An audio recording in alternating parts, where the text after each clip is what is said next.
Hello, genealogist. Today we are going to talk about standard number 21. This is Craig, and this is Just Genealogy. So standard 21, I forgot the caveat again. I do not represent the Board for Certification Genealogists. This is just me talking, just my opinion. It's worth a grain of salt. So, standard 21. Respect for source caretakers. Genealogists interact courteously with administrators, archivists, curators, librarians, and other caretakers or custodians of source materials and information. Genealogists respect these professionals' roles in preserving materials and information and making them available to researchers. See glossary for definitions of information and source. Genealogists should respect everybody, not just caretakers, but it's to your advantage to respect source caretakers. Because if they like you, they will tell you about things they don't tell anybody else. Meaning, if you ask a question, they'll give you the answer, of course. May not be the answer you want to hear. Then I have a rule of threes. I go ask a second person, not in the presence of the first person, the same question.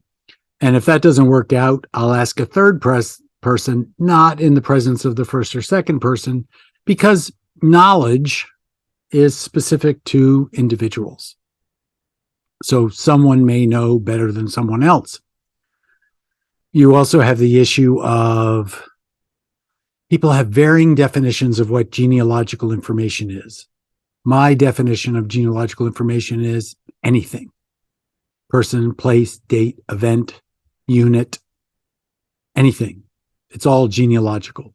It all puts something in the context of a place and time, somehow. Many people believe that genealogy is only vital records. So you have to be careful that you have to overcome their bias in regards to that. You don't know how often I've had somebody say to me, there's no genealogical information in those records. And I respond with, may I please still look at those records. Let me give you a good example. I was doing work for Fort Mackinac. They had a VA grant to collect the records of the fort, and I was photocopying court martials. And they would reenact some of them, and they would tell me which ones they were reenacting. So I thought, wouldn't it be nice to be able to tell them what the temperature was on that day at Fort Mackinac when there was that court martial? So I figured out where to look. They would be the records of the Weather Bureau. And I had never dealt with the records of the Weather Bureau before. And I also had never dealt with these archivists on that side of the building. In those days, in the National Archives, they were on different sides of the building, military and civilian. So I walked over the civilian side and asked to see these records. And they invited me back into the stacks. This was before 9/11. And I went with the archivist.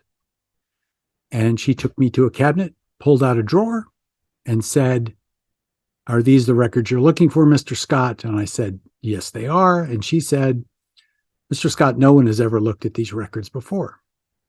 For me, knowing the temperature on a specific day when a court martial is going on is, in fact, genealogical information, because I can weave that into the narrative. It was 76 degrees. I don't know that it was in this case, but it was 76 degrees. And then I could footnote that and say records of the Weather Bureau, RG, whatever that is, whatever entry it was, and Fort Mackinac on this date. Or a little bit more than that, probably. But I got to those records because of behaving in a respectful manner towards the archivist. Now, unfortunately, when you're a know-it-all like me, you obtain a reputation for being someone who could be a pain. My lost pensions book was a pain for some people because they had to go and get records that nobody had ever touched before, or very few people had touched before, and they were in an almost inaccessible place in the archives. They fortunately moved them. They fortunately reformatted them, and now they're easily accessible. But at the time, so I got a reputation for, first of all, these pensions were never lost. Well, they were to genealogists, not to archivists. And most archivists didn't know about them anyway, or how to access them, or how genealogists would access them. That's why I created a finding aid. So when I walk into the archives, many times someone will say to me, yeah, they told me you were in the building. I don't think they treat 75%, so we say, of the people who visit the archives that way. But hey, I don't mind. You can get more with sugar and honey than you can with being curt. That's a good way to put it. Many times I recognized in conversations with librarians and archivists that they were sharing information with me that they actually could have an answer to my question, not provided that information, such as you also might want to look at. They don't have to do that. There is another way that you can demonstrate respect and courtesy towards custodians of records, and that's by not sharing your personal family history with them. I have a saying that I've used for years. A professional genealogist is an individual whose family tree you do not know. The only way you know about my family tree is if I use it in examples of my lectures to demonstrate how to access records or to talk about the records. But that's, I never, under any circumstances, never, not a word I normally use. Let's just say there are extremely few circumstances where I will talk to an archivist or a librarian about my family tree. My goal, and the best way that you can show respect for a caretaker, is to provide them with the records request slip properly filled out, perfect to go, so they don't have to do anything. And once you do that a lot, they have respect for you because you're not causing them, you're not taking up their time, yet they are providing you with their records. Now, recognize if you've seen my history of genealogy, there was a time in the 1920s where the American Library Association put out a memo that said, stay away from these genealogists. That's changed, of course, because we're a voting bloc. Regardless, if you have the respect of an individual in a facility, they will actually go out of their way to help you in ways that they probably would not help to the same extent. They're still going to help. Don't misunderstand what I'm saying. Somebody who just walked in off the street and shared their family history and wanted to know things but had never looked at a finding aid. One of the ways that you can show respect for custodians and librarians is to look at their finding aids before you show up. Then you know exactly what you're looking for. Many times we waste people's time because we don't know how to properly communicate what it is we're exactly looking for. You can't exactly go in and say, I want to find everything about Samuel Thomas Scott in the National Archives. Or I think one of my favorite stories is someone who showed up in the National Archives and asked to see information relating to prairie life in some time period.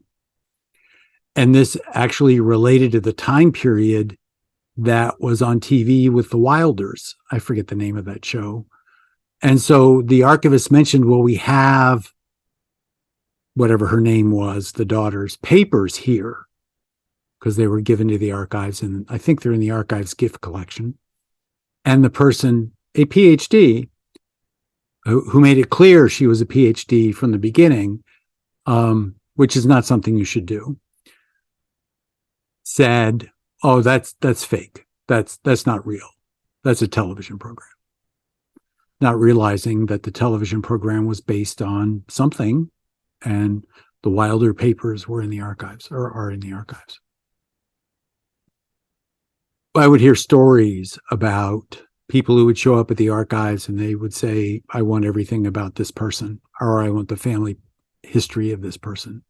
I think my favorite thing that somebody showed up at the archives once was the guard asked the individual what she was looking for, and she said she was looking for a husband.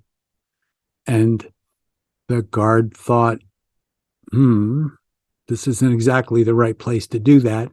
And then she said, and I also want to do some research, or something like that. And as she and I walked out the archives, the guard smiled and she said, I see you found a husband.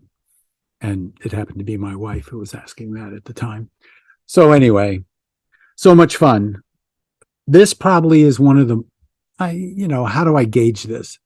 On a scale of 1 to 10, how would I rate this as an important standard? For me, this is a 10, because recognizing this standard, Standard 21, respect for source caretakers, will make your life so much easier. Now, I recognize that there are some source caretakers that are just a pain in the tuchus. If you can't deal with somebody who's a pain in the tuchus, then there's some skills that you should acquire, because there are workarounds. And recognize you don't always have to work with the same person. Obviously there are some people who I know will help me and some people who I know can't help me, largely because they don't know. Maybe they think they know, but my experience with them is they don't know, so they're not the first ones on my list of places to go. I will admit that it is so sad when someone who has been a valued source for you in a repository retires, because then you have to go find somebody else. And that's what I'll leave you with today. So this has been Craig. This has been Just Genealogy. I haven't said this in a while. Please subscribe. We're over 900 people now.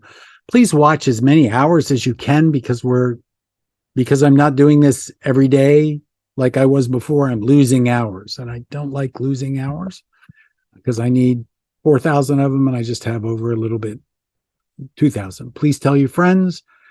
A call to action. If you want me to continue to do this, we have to get the viewing hours up so that I can continue to do this and make it look like it's worthwhile. So I also haven't said lately what Just Genealogy's mission is.